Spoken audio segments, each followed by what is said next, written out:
Hey, what's up guys, I'm from BSC Tech. In today's quick and short video, I will explain how you can transfer your data from your Samsung phone to a Huawei phone. It's a very straightforward and simple process. You can repeat this process in order to send data from your Huawei phone to your Samsung device as well if you want to switch from Huawei to Samsung. But today we are only going to show you that how you can send data from your Samsung to your Huawei device. So the first thing is you need to make sure that you are connected with the Wi-Fi services, and after that, once you are on your Huawei smartphone, you have to look for Phone Clone app. Once you open that app, you will see this interface in front of you. This is a new phone. If you want to receive data on this phone, you have to click on the first option, which is this is the new phone. If you want to send data from this device, then you have to click on the second option, which says this is the old phone and you have to send data.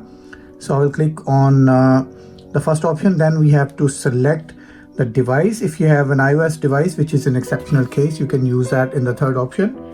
But for any Android device, which is either a Huawei smartphone or any other manufacturer, which includes HTC, Samsung, LG, Motorola, Nokia, or any other Android device, you can click on Android device.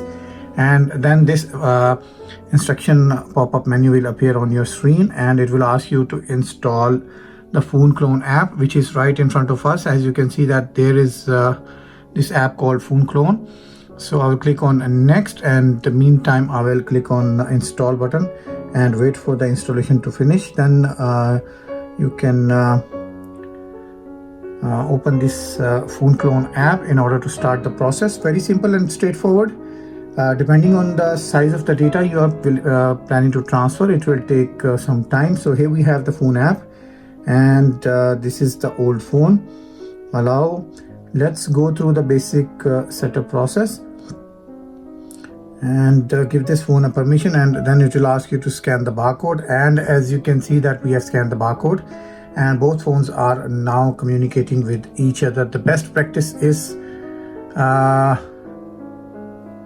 so now we are connecting with this device, using this device to connect. Connection successful. The best practice is go into your settings section and look for home and screen.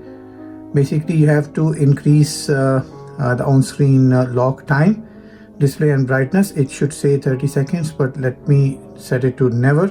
And also you can basically keep your phone plugged in with the power source so it doesn't run out of battery and you don't have to go through the whole process again. If I click on transfer, it will start transferring depending on the file sizes. As you can see that the file sizes started transferring. Very simple and straightforward, guys. So that's it for today's video. I hope you have enjoyed it. If you have any feedback or comments, or do let us know in the comment section below. See you soon with another video. Till then, take care. Bye bye.